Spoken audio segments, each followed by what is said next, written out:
ಎಲ್ಲರಿಗೂ ನಮಸ್ಕಾರ ಸ್ನೇಹಿತರೆ. ಫೆಬ್ರವರಿ 26ನೇ ತಾರೀಕು ಬುಧವಾರದಂದು ಮಹಾಶಿವರಾತ್ರಿ ಬಂದಿದೆ. ಶಿವರಾತ್ರಿ ಅಂದರೆ ಎಲ್ಲರಿಗೂ ಕೂಡ ಗೊತ್ತೇ ಇದೆ. ಉಪವಾಸ ಮತ್ತು ಜಾಗರಣೆ ಮಾಡೋದು, ಹಾಗೆಯೇ ಭಕ್ತಿಯಿಂದ ಶಿವ ಧ್ಯಾನವನ್ನು ಮಾಡಿ ಶಿವಪೂಜೆಯನ್ನು ಮಾಡೋದು ಅಂತ.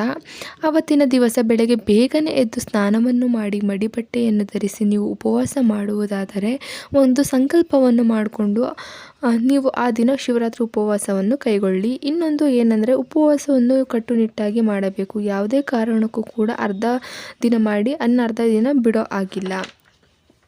ನಿಮಗೆ ಆಗುತ್ತೆ ಅನ್ನೋ ಆಗಿದ್ರೆ ಮಾತ್ರ ನೀವು ಉಪವಾಸನ ಮಾಡಿ. ಬೆಳಗ್ಗೆಯಿಂದ ಮಾರನೇ ದಿವಸ ತನಕ ಬೆಳಗ್ಗೆ ತನಕ ಕೂಡ ನೀವು ಉಪವಾಸವನ್ನು ಇರಬೇಕು. ಇವತ್ತು ಶಿವರಾತ್ರಿ ಅಂದರೆ ಇವತ್ತು ಬೆಳಗ್ಗೆ ಇದ್ದು ನೆಕ್ಸ್ಟ್ ದಿನ ಮಾರನೇ ಬೆಳಗ್ಗೆ ತನಕ ನಾವು ಉಪವಾಸ ಇರಬೇಕಾಗುತ್ತೆ.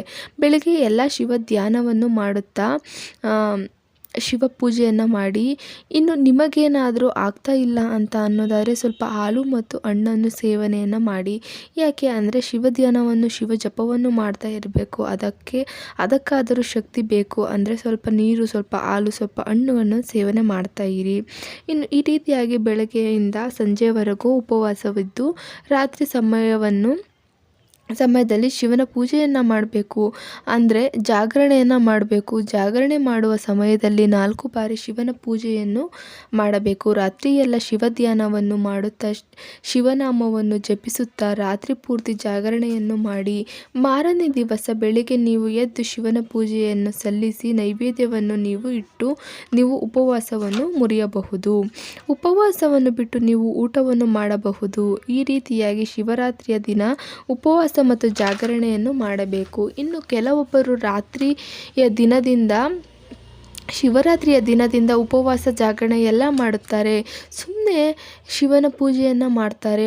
ಉಪವಾಸ ಮಾಡ್ದಲೇ ಜಾಗರಣೆ ಮಾಡ್ದಲೇ ಸುಮ್ಮನೆ ಶಿವ ಪೂಜೆಯನ್ನು ಮಾಡ್ತಾರೆ. ನಿಮಗೆ ಹೇಗೆ ಸಾಧ್ಯನೋ ಹಾಗೆ ಮಾಡಿ. ಸುಮ್ಮನೆ ನಾನು ಮಾಡ್ತೀನಿ ಅಂತ ಹೇಳಿ ಆಗಲಿಲ್ಲ ಅಂದ್ರೂ ಮಾಡಿಬಿಟ್ಟು ಅರ್ಧ ಬಿಡೋದಕ್ಕಿಂತ ಸುಮ್ಮನೆ ಇರೋದು ಬೆಟರ್ ಆಗುತ್ತೆ ಅನ್ನೋದಾದರೆ ಮಾತ್ರ ಮಾಡಿ. ಖಂಡಿತವಾಗಿಯೂ ಕೂಡ ಈ ಶಿವರಾತ್ರಿಯ ಉಪವಾಸ ಮತ್ತು ಜಾಗರಣೆಯನ್ನು ಮಾಡುವುದರಿಂದ ದುಪ್ಪಟ್ಟು ಫಲ ಅನ್ನೋದು ನಿಮಗೆ ಲಭಿಸುತ್ತದೆ. ಒಳ್ಳೆಯ ಶುಭ ಫಲಗಳನ್ನು ನಾವು ಪಡೆದುಕೊಳ್ಳಬಹುದು.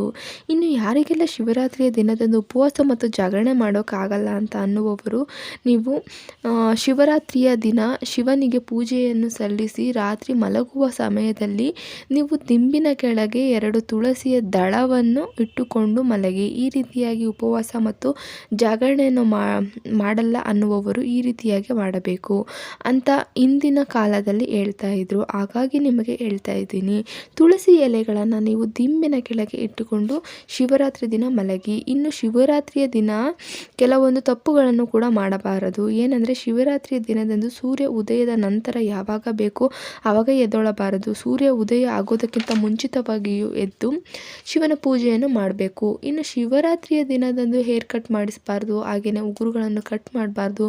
ಹಾಗೆಯೇ ಅವತ್ತಿನ ದಿವಸ ಶಿವಲಿಂಗಕ್ಕೆ ಅಭಿಷೇಕವನ್ನು ಮಾಡುವಾಗ ನಮ್ಮ ಮೈಯ ಬೆವರು ಏನಿರುತ್ತೆ ಅದು ಶಿವಲಿಂಗದ ಮೇಲೆ ಬೀಳಬಾರದು. ಇದರಿಂದ ಕೂಡ ಹಲವಾರು ದೋಷಗಳು ಉಂಟಾಗುತ್ತದಂತೆ. ಇನ್ನು ನೀವು ಶಿವಲಿಂಗಕ್ಕೆ ಏನಾದರೂ ಅಭಿಷೇಕ ಮಾಡಬೇಕಾದರೆ ಈ ಪಂಚಾಮೃತ ಇಟ್ಕೊಂಡಿರ್ತೀರಲ್ವಾ, ಪಂಚದ್ರವ್ಯಗಳು, ಅವುಗಳನ್ನು ಎಂಜಲು ಆಗಿರಬಾರದು. ಹಾಲು, ಮೊಸರು, ಜೇನುತುಪ್ಪ, ತುಪ್ಪ ಎಲ್ಲ ಶುದ್ಧವಾಗಿರಬೇಕು. ಯೂಸ್ ಮಾಡಿರೋ ಅಂಥದ್ದು ಎಂಜಲು ಆಗಿರೋ ಅಂಥದ್ದು ನಾವು ಅಭಿಷೇಕವನ್ನು ಮಾಡಬಾರದು. ಮತ್ತು ತುಳಸಿ ಎಲೆಯನ್ನು ಶಿವಲಿಂಗದ ಮೇಲೆ ಹಾಕಬಾರದು, ಶಿವನಿಗೆ ಅರ್ಪಿಸಬಾರದು ಅಂತ ಹೇಳ್ತಾರೆ. ತುಳಸಿಯನ್ನು ಲಕ್ಷ್ಮಿ ಅಂತ ಹೇಳ್ತೀವಲ್ವಾ, ಲಕ್ಷ್ಮೀ ದೇವಿಯು ವಿಷ್ಣುವಿನ ಪತ್ನಿ. ಹಾಗಾಗಿ ಶಿವಲಿಂಗದ ಮೇಲೆ ತುಳಸಿಯನ್ನು ಹಾಕಬಾರದು. ಶಿವನ ಮಗನಾದ ಗಣೇಶನಿಗೂ ಕೂಡ ನಾವು ತುಳಸಿಯನ್ನು ಹಾಕಿ ಪೂಜೆ ಮಾಡುವುದಿಲ್ಲ. ಇನ್ನು ಸಂಪಿಗೆ ಹೂವನ್ನು ಕೂಡ ಶಿವಲಿಂಗಕ್ಕೆ ಅರ್ಪಿಸಬಾರದು ಅಂತ ಹೇಳ್ತಾರೆ. ಶಿವನಿಗೆ ಬಿಳಿ ಹೂವುಗಳನ್ನು, ಬಿಲ್ವಪತ್ರೆಗಳು ಶ್ರೇಷ್ಠವಾದದ್ದು. ಈ ಸಂಪಿಗೆ ಹೂವನ್ನು ಶಾಪಗ್ರಸ್ತ ಹೂವು ಅಂತಾನೂ ಹೇಳ್ತಾರೆ. ಹಾಗಾಗಿ ಶಿವನು ಸಂಪಿಗೆ ಹೂವಿಗೆ ಶಾಪವನ್ನು ಕೊಟ್ಟಿದ್ದಾರಂತೆ. ಹಾಗಾಗಿ ಶಿವನ ಪೂಜೆಯನ್ನು ಅದನ್ನು ನಿಷೇಧವನ್ನು ಮಾಡಲಾಗಿದೆ. ಈ ಮಾಹಿತಿ ಇಷ್ಟ ಆಗಿದೆ ಪ್ಲೀಸ್ ನನ್ನ ಚಾನಲ್ ಸಬ್ಸ್ಕ್ರೈಬ್ ಮಾಡ್ಕೊಂಡು ನೋಡಿ. ಹಾಗೆ ಪಕ್ಕದಲ್ಲಿರೋ ಬೆಲ್ ಐಕಾನ್ ಪ್ರೆಸ್ ಮಾಡಿ. ಇದರಿಂದ ಹೊಸ ವೀಡಿಯೋಕ್ಕೆ ನೋಟಿಫಿಕೇಶನ್ ಬರುತ್ತೆ ತಕ್ಷಣ ನೀವು ನನ್ನ ವೀಡಿಯೋ ನೋಡ್ಬೋದು. Thank you for watching. ಮತ್ತೆ ಸಿಗ್ತೀನಿ ಸ್ನೇಹಿತರೆ, ಬಾಯ್.